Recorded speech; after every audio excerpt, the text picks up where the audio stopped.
Yangiyo'l tumanida haqiqiy sport bayrami tashkil etildi. Davlat xavfsizlik xizmati kubogining final bosqichida g'olib bo'lgan jamoalarni taqdirlash marosimi ko'tarinki ruh va yuksak kayfiyatda boshlandi. Gap kelganda aytib o'tish kerak, mamlakatimizda sport sohasiga qaratilayotgan e'tibor ayni paytga kelib mutlaqo yangi bosqichga chiqdi.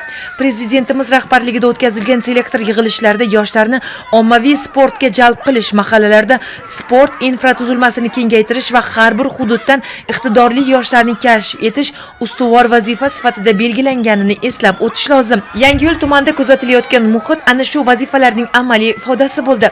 Ayniqsa sport bu faqat musobaqa emas, balki yoshlarni vatanparvarlik, intizom va qat'iyat ruhida tarbiyalaydigan muhim maktab degan g'oya bugungi musobaqalarda yana bir bor o'z tasdig'ini topdi.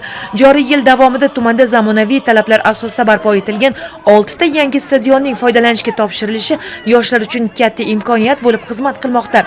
Ilgari faqat orzu bo'lgan zamonaviy sport maydonlari bugun yoshlarning iqtidorini namoyon etish, muntazam shug'ullanish va yuqori natijalarga erishishda muhim omilga aylanmoqda. Bu esa nafaqat sport natijalarida, balki yoshlarning bo'sh vaqtini mazmunli tashkil etish, ularni turli salbiy illatlardan asrashda ham muhim ahamiyat kasb etyapti.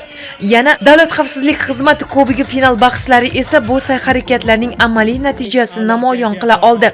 Katta futbol yo'nalishida birinchi o'rinni Xalqabod jamoasi, ikkinchi o'rinni Nihol jamoasi, uchinchi o'rinni Keskan jamoasi qo'lga kiritdi. Mini futbol musobaqalarida birinchi o'rinni Sho'ralisoy jamoasiga, ikkinchi o'rin Vatan jamoasiga, uchinchi o'rin Xalqabod jamoasiga nasib etdi. Qizlar o'rtasidagi mini futbol bahslari ham alohida qiziqish uyg'otdi.